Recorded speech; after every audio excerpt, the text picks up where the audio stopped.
The wind howled across the cliffs of Ashto.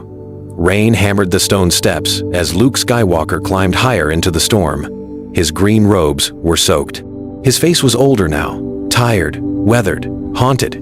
He had come to this place to forget, to bury the past, to bury the name Skywalker forever. But the Force would not let him rest. Every night, the same dream returned. Anakin, burning on the shores of Mustafar, screaming, reaching out. A father he never truly knew. A man who had died saving him, yet had lived a life drowning in pain. "I should have saved him sooner," Luke whispered into the wind. That morning, the Force pulled him toward the old Jedi temple. A whisper, a heartbeat beneath the stone. Luke followed it, lighting his way with a single blue blade. Deep beneath the temple, behind a wall sealed for 1,000 generations, he found it. A circular stone gate, ancient symbols glowing faintly, stars moving across its surface like a living map. Luke reached out with the Force, and the truth struck him like lightning. This was no ordinary relic. This was the world between worlds, a doorway, through time itself. The voices of the past echoed through it. Obi-Wan, Yoda, Padme, and then a younger voice. Anakin. Calling out, lost, afraid. Luke's hand trembled. The Jedi code forbade this. Time was sacred. To change it was to risk everything. But he was not just a Jedi, he was a son. And tonight, the son would walk through fire to save the father. Luke stepped forward, and the gate began to open. Light exploded around him. Luke Skywalker stumbled forward, and the storm of Ahch-To was gone. He stood now in a quiet alley, deep in the lower levels of a city that stretched beyond the stars. Speeders hummed above. Neon signs flickered. The air smelled of fuel, spice, and something else. Fear. Luke knew this place. He had seen it in holograms, in Jedi records, in his father's broken memories. Coruscant, the heart of the Republic. He pulled his hood lower and stepped into the street. A passing news droid floated by, broadcasting the Chancellor's latest speech. The date flashed across its screen, 19 BBY. The final days of the Clone Wars. Luke's heart pounded. He was here. He was actually here. But something was wrong. The Force, it felt sick, twisted, like a wound that would not close. Every breath he took felt heavier than the last. Shadows moved in places they shouldn't. Whispers crawled along the back of his mind. "So much darkness," he murmured. "It's everywhere." He closed his eyes and reached out through the Force. He searched the city, the towers, the temples, until at last he found him. A storm of pain, a heart torn in two, a young man kneeling before a monster wearing the face of a friend, Anakin, his father. Luke's eyes snapped open. Above the skyline, he saw it, the great spire of the Jedi Temple, glowing in the fading sun. And rising from the opposite side of the city, the Senate building, where Palpatine waited like a spider in his web. The clock was ticking. Order 66 was hours away. Luke ran, through crowded skylanes, past clone patrols, dodging shadows that seemed to follow him. He had to reach Anakin before the darkness did.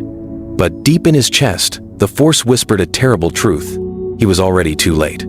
The Jedi Temple stood silent under a blood-red sky. Luke moved through its halls like a ghost. His brown robe was patched and worn, his hood pulled low. To the few Padawans still wandering the corridors, he was just another traveler returning from the Outer Rim. But inside, his heart was racing. Every step carried the weight of history. Every shadow felt like a warning. He found Anakin's quarters at the end of a quiet hall. The door slid open. There he was, Anakin Skywalker. Young, strong, dressed in dark Jedi robes. Pacing like a caged beast, his fists clenched, his eyes hollow with fear. He spun the moment Luke entered, lightsaber half drawn. "Who are you?" Anakin growled. "How did you get in here?" Luke raised his hand slowly. "A friend, just a friend." "I don't know you." "No," Luke said softly. "But I know you, Anakin. I know about the dreams. I know about Padme." Anakin froze. His blade hummed an inch from Luke's chest. "Speak carefully, stranger." Luke met his eyes. "Palpatine lied to you. You don't know what you're saying." "He cannot save her, Anakin. No Sith ever has. The power he promised, it's a trap. He's been lying to you since the day you met him." Anakin's hand trembled. How do you know all this? Because I've seen what happens if you trust him. Luke's voice cracked. I've seen the fire. I've seen Padme die. I've seen you become something even you would not recognize. Anakin staggered back. Who are you? Luke pulled down his hood. The same blue eyes, the same jawline. The face of a son who looked too much like his father. My name is Luke, and I came a long way to save you. The lightsaber in Anakin's hand began to shake.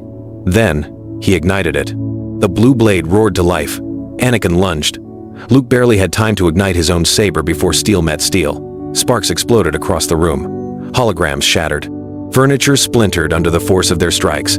You're a Sith spy, Anakin shouted. Sent to break me. No! Luke parried hard, sliding back. I'm here to save you. But Anakin was already lost in his fury. He swung again and again, each blow heavier than the last. The Chosen One fought like a storm, fast, wild, fueled by every fear he had ever buried. Luke defended. He did not attack. He could not. This was his father. Stop, Anakin, listen to me. You don't know me. I do, Luke shouted back. Better than you know yourself. Anakin's force pushed him hard. Luke crashed through a glass panel and rolled to his feet, bleeding from his temple. He breathed deep. The Jedi Master inside him took over. Calm, centered, patient. Anakin charged again. This time, Luke moved. He spun, ducked low, deflected the strike upward, then twisted his blade in a tight, rolling motion, a disarm only one man in the galaxy had ever taught him. The lightsaber flew from Anakin's hand and clattered across the floor. Anakin stood frozen, wide-eyed, breathing hard. That move, he knew that move. He had invented it.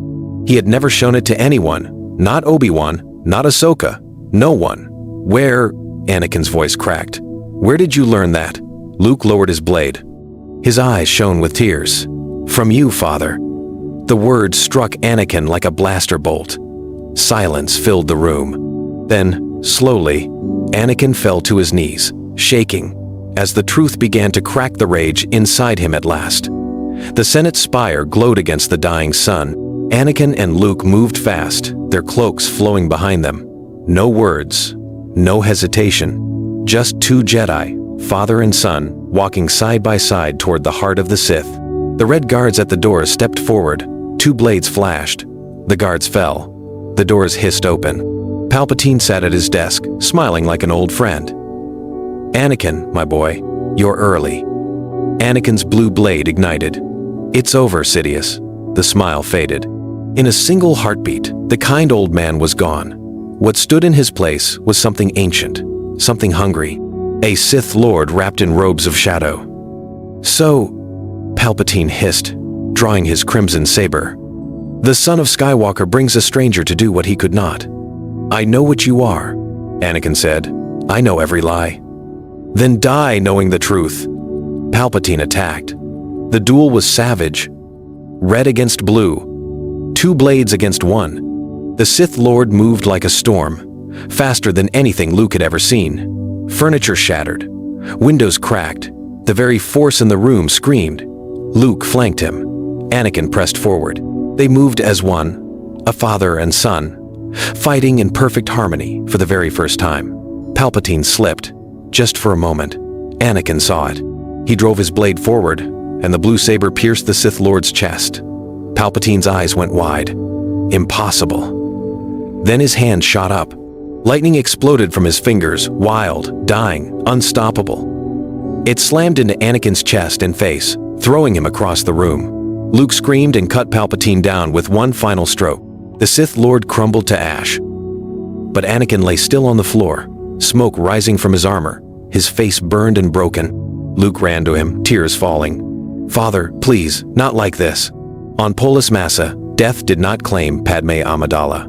Breath returned to her lungs like a miracle, and with it came something even stronger than survival purpose. She held both children in her arms, Luke and Leia together, and refused to let anyone divide them. That single choice changed everything. Without Padme's death, Bail Organa never took Leia away. Owen Lars never hid Luke on Tatooine. Instead, the twins grew beneath the same roof, watched by their mother and guarded by men who still called themselves servants of the Republic. Because Padme lived, hope did not scatter. It organized. The Senate did not collapse in silence. Padme spoke before it while still weak from childbirth, naming Palpatine's rise for what it was: a seizure of power built on fear. Her words shook loyal worlds awake. Mon Mothma listened. Bail acted. Clones wavered. Across Coruscant, the first crack split the newborn empire before it could fully close its fist. But the greatest shock came from Luke himself. He was still an infant in Padme's arms. Yet another Luke had appeared, older, scarred, carrying the calm of a Jedi and the grief of a broken age. He knew Vader. He knew Endor. He knew a future that should not exist. The surviving Jedi Council felt it immediately. Yoda's gaze hardened. Obi-Wan stepped between Luke and the guards as Mace Windu's old warning seemed to echo through the Force. This stranger knew too much. He spoke Anakin's name with pain, not hatred. He looked at the twins like a brother and a son at once. So the council turned on him. Lightsabers rose. Padme clutched her children, and as Luke slowly lifted his hands, he whispered, "If you strike now, you save nothing." Then the temple alarms began to scream. The Jedi had chosen fear. The alarms had begun, and somewhere in the shadows of Coruscant, Palpatine smiled. Temple alarms screamed through Coruscant as red light flooded the chamber. The Jedi Council turned from the stranger for one fatal second, and Luke felt it immediately. His hands became pale, then thin, as if the Force itself was pulling him apart strand by strand. Yoda sensed the truth before anyone spoke. This was not death. This was erasure. The future that made this Luke Skywalker was collapsing in real time. Padme saw his fingers fade at the edges and stepped forward, horror breaking across her face. What is happening to him? Luke forced himself to stand. Each breath came harder. Each heartbeat sounded far away. In his own timeline, he had been born into loss, hidden in sand, shaped by absence. But now Padme lived. Leia remained beside him. Anakin's fall no longer led to the same road. The boy who became this man might never exist. Obi-Wan understood next, and the knowledge cut deep. Saving the twins had saved the Republic's spirit, but it had also broken the path that forged Luke into Vader's Redeemer. Mace wanted answers. Yoda wanted silence. Padme wanted him saved. Then, the chamber doors burst open. Clone officers rushed in with reports from across the capital. Senators were calling for emergency powers to be stripped from Palpatine. Loyalist fleets were moving. But hidden within the chaos was a darker message. Vader had vanished from Imperial channels. No one knew where he was going. Luke looked at the twins, then at Padme. "He feels you alive," he said. "And if my father reaches this place before history settles, this galaxy burns in a new way." His voice weakened. His outline flickered. The future was choosing again. And somewhere beyond the temple walls, a black shuttle cut through storm clouds toward the family Anakin loved. Luke was fading. The Republic was fighting back. And Darth Vader was about to see the life he was never meant to find. Vader's shuttle landed in a storm of ash and sirens. Clone guards filled the temple approach, but none of them fired. They felt the pressure before they saw him. Darth Vader stepped onto the platform like a walking wound, black armor flashing under Coruscant lightning. He had come to crush enemies. Instead, through the Force, he had felt Padme alive, and that impossible truth cracked everything Palpatine had built. Inside the chamber, Luke could barely stand. His body flickered between flesh and light. Leia and her infant brother cried in Padme's arms, sensing the price being demanded. Obi-Wan stood at her side. Yoda watched in grave silence. The other masters no longer saw Luke only as a threat. They saw a man being erased. Then Anakin entered. No one moved. Vader saw Padme first.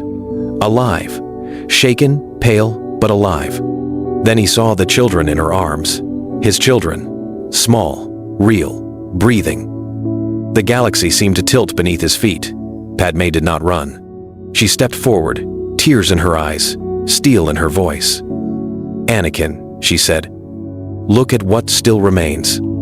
His mechanical breathing grew rougher. He turned toward the older Luke, and the Force answered before words did. This dying stranger carried his blood, his pain, and an echo of his lost light. Luke smiled through the pain. "I know you," he whispered. "Both of you."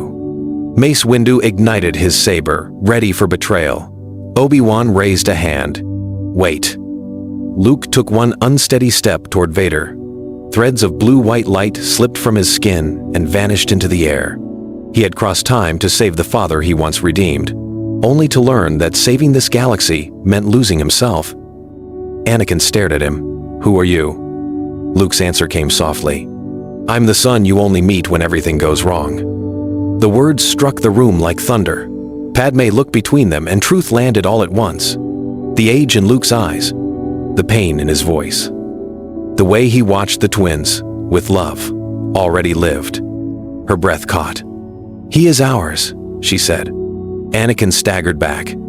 Palpatine had promised him power over death, promised him control, promised Padme was gone because the Jedi had failed. But here she stood, alive, holding the children he had never known. And before him stood another child, grown and vanishing, proof of the monster he would become if this future returned. The dark side surged in him, then faltered. Luke reached out, not as a Jedi, not as a soldier, but as a son. "Father, listen to me. You still have time." Those words broke the last wall inside Anakin Skywalker. He dropped to his knees. The chamber shook, not from violence, but from choice.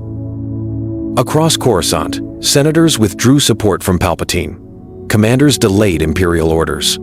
Systems once frozen by fear began to move. Because Anakin wavered, the Empire wavered with him. But Luke continued to fade. His legs dissolved into streams of light. Padme passed Leia to Obi-Wan and lowered young Luke into Anakin's trembling arms. For one impossible heartbeat, the fallen Jedi Knight held his newborn son while the older version of that same child stood before him, disappearing. The older Luke looked down at the infant. No fear, no anger, only peace. This child would never know the same road, no desert exile, no burning aunt and uncle, maybe no Death Star trench, maybe no throne room over Endor. The hero this galaxy needed had been born from grief, and grief had now been denied its victory. He lifted his eyes to Anakin and saw what still survived. A wife alive, twins breathing, a republic fighting. A chance not to be redeemed at the end, but to remain unfallen before the end could come. Luke's voice was barely more than breath. "You don't need me anymore." Anakin looked up, tears beneath the ruined edge of his mask. "No," he said, raw and human. "I do." Luke gave a small, sad smile. "Then be better than the man I saved." The room fell still except for the thunder outside. Padme wept openly. Obi-Wan bowed his head. Even Yoda closed his eyes as the Force gathered around this impossible child of two histories. Luke placed a fading hand over Anakin's gauntlet, then over the tiny blanket wrapped around his infant self. He looked at the man who had been Darth Vader, and the father who still had one last choice to make. "I love you, Father." Anakin broke. No armor, no title, no promise of empire could protect him from those words. He clutched the newborns closer, but the older Luke was already becoming light. His smile remained. Then his face softened, free of war, free of destiny, free of the pain that had shaped him completely. And then Luke vanished into the Force. Before grief could settle, every screen in the temple flashed alive with Palpatine's face. The Emperor had seen enough, and now he was coming for the Skywalker family himself.